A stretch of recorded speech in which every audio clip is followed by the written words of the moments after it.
In this video, we'll show you how to easily create stunning high-quality color thread art using the latest version of the app. First, install the app from the Play Store and register. Then, choose a shape and color mode.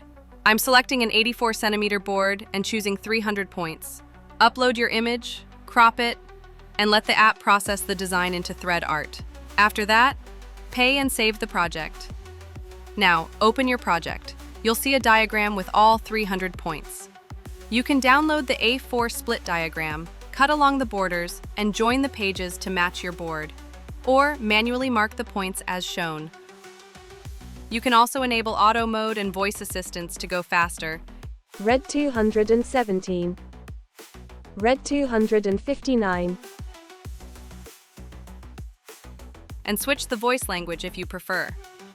We're using regular stitching thread, red, green, and blue.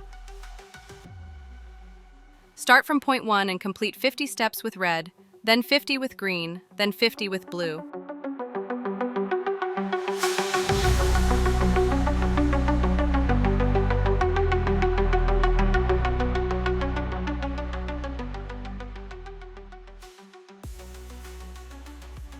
Repeat 50 steps with each color in a loop.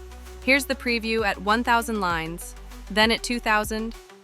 We stopped at 3,000 lines where the result looked perfect. But if you want a bit more depth or darkness, you can continue with 500 or even 1,000 more lines. That's it. Beautiful color thread art made simple, fast, and affordable. And the best part? It takes only around 6 hours to complete the whole artwork.